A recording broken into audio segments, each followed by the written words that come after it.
வணக்கம் கைஸ், உங்கள் எம்ஜே பபி. உலக கோப்பையோட இரண்டாவது போட்டி 2 வேர்ல்ட் கப் வச்சிருக்க டீமான வெஸ்ட் இண்டியன்ஸும் ஸ்காட்லாந்தும் மோதுகின்றாங்க. இதுல சாய் ஹோப் அணித்தலைமையில வெஸ்ட் இண்டியன்ஸும், அடுத்தது ரிச்சர்ட் பிராங்டன் அவட்ட தலைமையில ஸ்காட்லாந்தும் இன்றைய தினம் களம் காண்றாங்க. இந்த போட்டி ஒரு அருமையான போட்டி. ஏன்னா 2 அணிகளும் ஒன்றுக்கொன்று சளைத்த அணி இல்ல. சரி, முதல்ல துடுப்பாட்டத்தில் ஈடுபட்டு கொண்ட வெஸ்ட் இண்டியன்ஸ் 182 ஓட்டங்களுக்கு 5 இலக்குகளை இழக்கிறாங்க. இதுல பிரண்டன் கிங் 35 ஓட்டங்கள், சாய் ஹோப் 19 ஓட்டங்கள், சிம்ரன் ஹெட்மேர் அடிச்சு மனுஷன் துவச்சிட்டாருன்னு தான் சொல்லணும். 64 ஓட்டங்கள், 36 பந்துகளில் 6 சிக்ஸர்கள், 2 பவுண்டரி, 177.78 என்ற ஸ்ட்ரைக் ரேட்ல விளையாடி இருந்தாரு.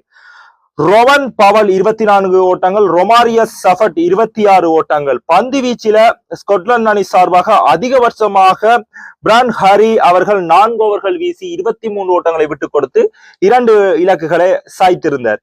சரி, ஒரு பக்கம் இந்த போட்டி ஒன் சைட் கேமா இருக்குமோ என்று பார்த்தா இல்ல, எதையும் நாங்க விட்டு கொடுக்க மாட்டோம் என்ற மாதிரி ஸ்காட்லாந்து ஒரு 10வது ஓவர் 12வது ஓவர் மட்டும் ஸ்காட்லாந்து கையில இருந்துச்சு இந்த போட்டி. அதுக்கு பேருந்து முழுதாக மாத்திட்டாங்க.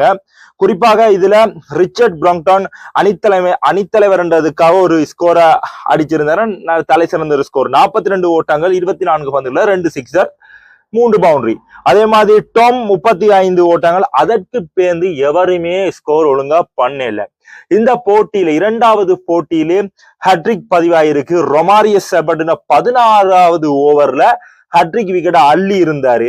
வெஸ்ட் இண்டியன்ஸ் அணி சார்பாக ரொமாரியஸ் சபட் 5 இலக்குகளை எடுத்திருக்காரு. வெறும் 3 ஓவர்கள் வீசி 20 ஓட்டங்களை விட்டு கொடுத்து 5 இலக்குகள் எடுத்திருக்காரு. இது மோஸ்ட் விக்கெட் டேக்கர்ல இப்போதைக்கு ரொமாரியஸ் சபட் தான் இருப்பாரு.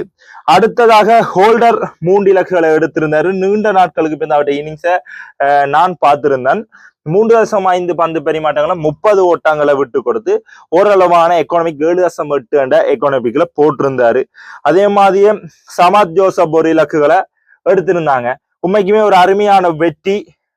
வெஸ்ட் இண்டியன்ஸ் சிறந்த களத்தடுப்புகளையும் இந்த போட்டியில பார்த்திருந்தோம். 2 பிடியெடுப்புகளையும் தவற விட்டிருந்தார்கள். 35 ஓட்டங்களால ஒரு அபார வெற்றி. இந்த போட்டியில Shimron Hetmyer man of the மேட்சை வாங்கிட்டாரு. மனுஷன் விளையாட்டு அற்புதமாக இருந்தது. சிக்ஸர்கள் ஒவ்வொன்றையும் பார்க்க ஆசையாகவே இருந்தது. இந்த T20 வேர்ல்ட் கப் அனைத்து அணிகளுமே வலுவான அணிகள் தான். இந்தியாவாக இருக்கலாம், இந்தியாவுக்கு ஒமான் சரித்த அணிகள் அப்படி என்று இல்லாம அனைத்து அணிகளுமே ஒரு பலம் வாய்ந்த அணிகள். அடுத்த இந்திய நைட் போட்டி இந்தியா வர்சஸ் USA, அந்த போட்டியும் ஒரு அற்புதமாக இருக்கும். எல்லாரும் மிஸ் பண்ணிடாம பாருங்க.